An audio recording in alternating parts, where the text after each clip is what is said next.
জামাতের নায়েবে আমির ডাক্তার সৈয়দ আব্দুল্লাহ মোহাম্মদ তাহের তিনি সংবাদ সম্মেলন করে বলেছেন যে তাদের দলের নারী কর্মীদের উপর পরিকল্পিত হামলা করা হচ্ছে। সালেউদ্দিন সিফাতও কিন্তু সেটা টেনেছেন। আপনি জানেন, এর আগে আমি যদি পাপিয়া আপার কথা বলি, আপনার দলের একজন নেতা, তিনি কিন্তু বলেছেন যে যদি কেউ আসে ভোট চাইতে এইভাবে তালিবানের নামে, তাহলে আপনারা মানে 999 কল করে তাদেরকে ধরিয়ে দিন।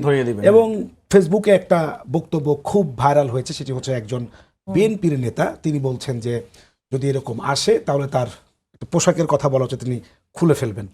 একদিকে আপনারা নারী অধিকারের কথা বলছেন এবং নির্বাচনের মাঠে নারীদেরকেই হ্যাসেল বা আপনার নির্যাতনের অভিযোগ। এটা দুই একজন হয়তো বা বিএনপি তো বড় দল, এখন কে কি কমেন্ট করেছে, কিন্তু বিএনপি দল হিসেবে আমরা কি বলছি কিংবা জামাত দল হিসেবে তারা নারীদের সাথে কি করছে, বিষয় হচ্ছে সেটা।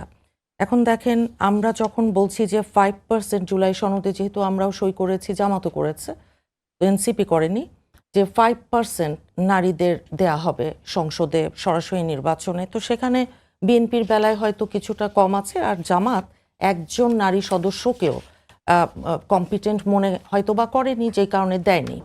এখন জামাত নারীরা যাচ্ছে, জামাতের নারীরা ঘরে ঘরে বিকাশ নাম্বার এবং অন্যান্য এনআইডি নাম্বার এগুলো চাচ্ছেন। সোশ্যাল মিডিয়াতে তো এগুলো বহু আছে, বহু ভিডিও, তো সেগুলো চাওয়া এটা অত্যন্ত পার্সোনাল। যে সেই বিষয়টা আসলে প্রুফ বা প্রমাণিত না, এটা সেটা প্রমাণ হবে।